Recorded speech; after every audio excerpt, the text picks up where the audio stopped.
नमस्ते बच्चों, आपका हिंदी कक्षा में स्वागत है। आज हम पढ़ेंगे पाठ 20।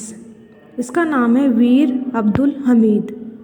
ठीक है बेटा, तो आइए शुरू करते हैं।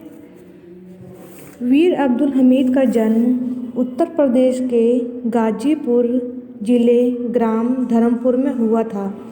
जो वीर अब्दुल हमीद थे उनका जन्म उत्तर प्रदेश के गाजीपुर जिले में हुआ था। और जो कौन सा गांव था, वो गांव, जो ग्राम लिखा है ये गांव होता है, और गांव धर्मपुर में हुआ था। ठीक है। पिता उस्मान फारूकी का दर्जी का काम करने वाला एक साधारण सा परिवार था। उनके पिता का नाम था उस्मान फारूकी और वे दर्जी का काम करने वाले एक साधारण परिवार के लोग थे। अब्दुल हमीद 27 सितंबर 1954 को 4 ग्रेनेडियर में भर्ती हुए। ग्रेनेडियर मतलब वो होता है जो गोला फेंकने वाले होते हैं ना, उसमें। ठीक है।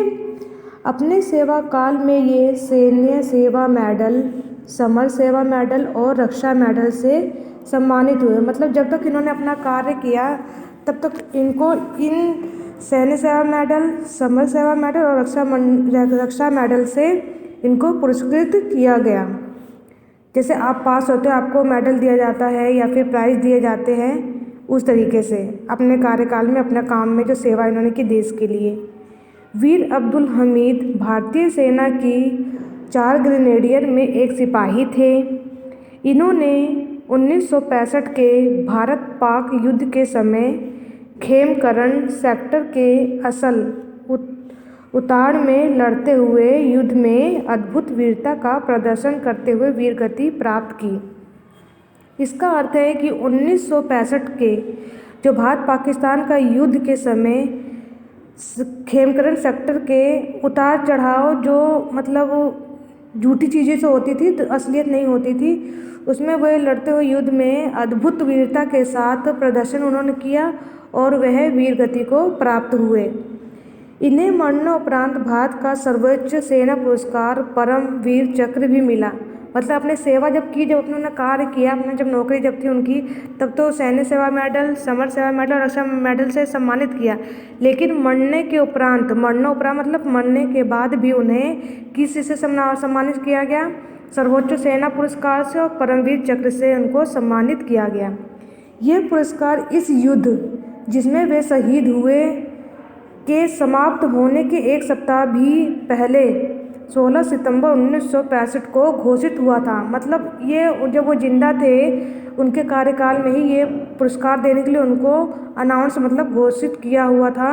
लेकिन जब वो देश के लिए वीरगति प्राप्त हो गए तो उनके मरने के उपरांत ये पुरस्कार उनको उनके परिवार वालों को सौंपा गया।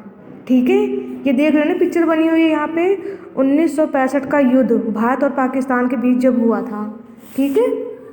अब देखिए इसमें 8 सितंबर 1965 की रात में 8 सितंबर 1965 की रात में रात में पाकिस्तान द्वारा भारत पर आक्रमण किया गया।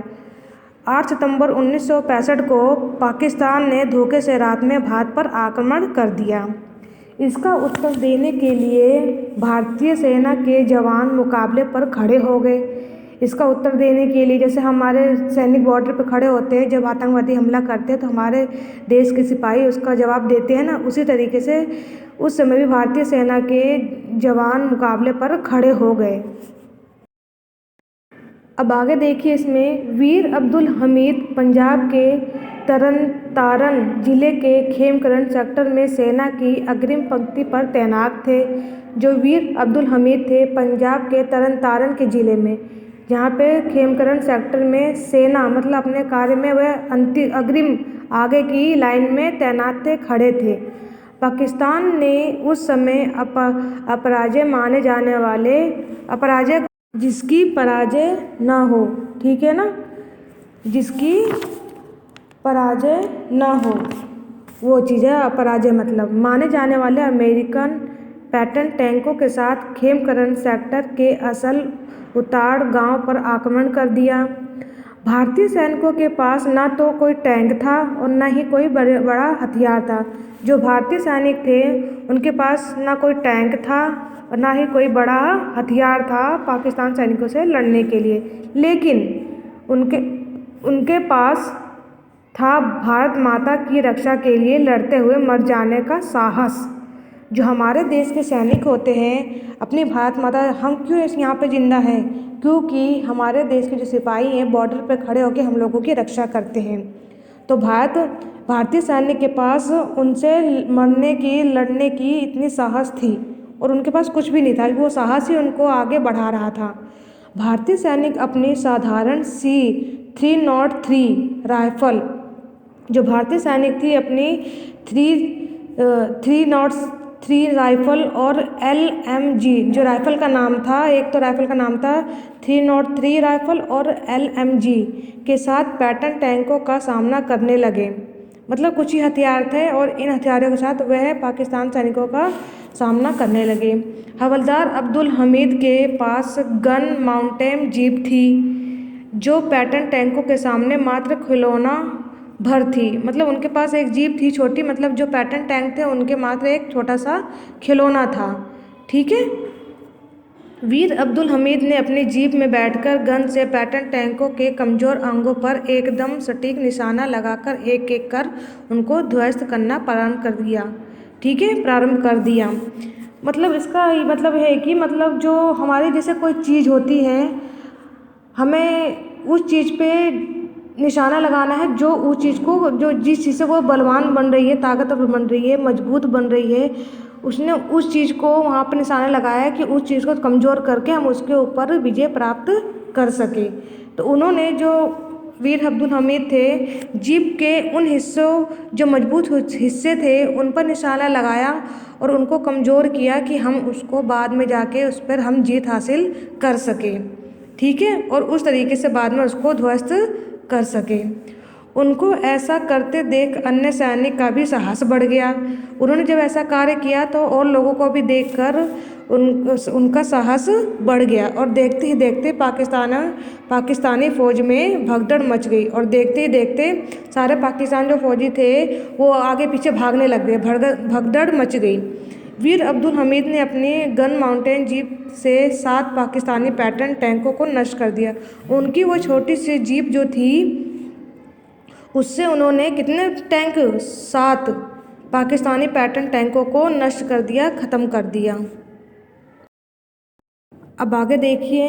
देखते ही देखते भारत का असल उत्ताड़ गांव पाकिस्तानी पैटर्न टैंकों की कब्रगाह बन गया। देखते ही देखते जब लड़ाई होती गई तो वह पाकिस्तान का पैटर्न टैंक जो था वह कब्रगाह बन गया। मतलब बहुत से लोग वहाँ पे मर गए। ठीक है, और वह कब्रगाह बन गया, मतलब वो क्या बोलते हैं, शमशान घाट बन गया। ठीक है ना। उसके बाद भागते हुए पाकिस्तानियों का पीछा करते हुए वीर अब्दुल हमीद की जीप पैटर्न टैंक के एक गोले से क्षतिग्रस्त हो गई। जब ये पाकिस्तानी सैनिक वहाँ से उनके पीछे भाग रहा था और वीर अब्दुल हमीद वहाँ से जो लड़ाई हो रही थी तो पाकिस्तानी सैनिक भाग रहा था, लेकिन Veer Abdul Hamid jeep Patton tank के एक गोले से क्षतिग्रस्त मतलब क्या होता है कि वहाँ पे जो मतलब लड़ाई करते हुए ध्वस्त हो गया, ख़त्म हो गए। तो उन्होंने जब गोला फेंका जो पाकिस्तानी सैनिक था तो वो उसी जीप में ही वे ध्वस्त हो गए तथा वे बुरी तरह से घायल हो गए और अगले दिन 9 सितंबर को उनका स्वर्गवास हो गया। अगले दिन वो घायल तो बहुत बुरी तरीके से हो गए थे, लेकिन 9 सितंबर को उनका स्वर्गवास हो गया। लेकिन उनके स्वर्गवास की आधिकारिक घोषणा 10 सितंबर को की गई, जब वह देश के लिए शहीद हो गए। लेकिन शहीद कब हुए थे? 9 सितंबर को हुए थे, लेकिन उनकी घोषणा कब हुई थी? 10 सितंबर को की गई कि वह शहीद हो गए हैं। ठीक है। इस युद्ध में साधारण गन माउंटेड जीप के हाथों हुई पैटर्न टैंकों की बर्बादी को देखते हुए अमेरिका में पैटर्न टैंकों के डिज़ाइन को लेकर पुनः समीक्षा करनी पड़ी। लेकिन यहाँ पे देखिए, इसमें दिया है ना पैटर्न टैंक का डिज़ाइन दिया हुआ है यहाँ पे, तो इसमें यहाँ बर्बादी जब उन्होंने देखा अमेरिका वालों ने कि इस जीप को कैसे कैसे ध्वस्त किया गया है, तो उनके डिज़ाइन को देखा गया। वो मात्र अमेरिकी पैटर्न टैंकों के सामने केवल साधारण गन माउंटेड जीप को देखकर ही समीक्षा कर रहे थे। जो साधारण था गन माउंटेड जीप, उनको देख के उनकी समीक्षा मतलब जांच पड़ताल करने लग गई। उसको चलाने वाले वीर अब्दुल हमीद के साहस को नहीं देख पा रहे थे। जो वीर अब्दुल हमीद जो थे उस पैटर्न टैंक को चला रहे थे, तो उसके साहस को नहीं देख पा रहे थे वो। इस युद्ध में असाधारण बहादुरी के लिए उन्हें पहले महावीर चक्र और फिर सेना का सर्वोच्च सम्मान परमवीर चक्र से अलंकृत मतलब सम्मानित किया गया। ठीक है, सारा देश उनकी बहादुरी को प्रणाम करता है। ठीक है बेटा, ये जो शब्दार्थ है आपको अपनी कॉपी में करने हैं। इसमें दिया है ना, मरणोपरांत, मृत्यु के पश्चात, अग्रिम पंक्ति, आगे की पंक्ति, सटीक, सही, अलंकृत, सम्मानित, मुकाबला, सामना, अपराजय, जिसकी पराजय ना हो, समीक्षा मतलब जांच पड़ताल, तैनात, सेवारत। ठीक है बेटा, ये जो शब्दार्थ है आपको अपनी कॉपी में करने हैं और इस चैप्टर को सुना करो, समझा करो जो हम आपको कराते हैं। ठीक है, नमस्ते बच्चों।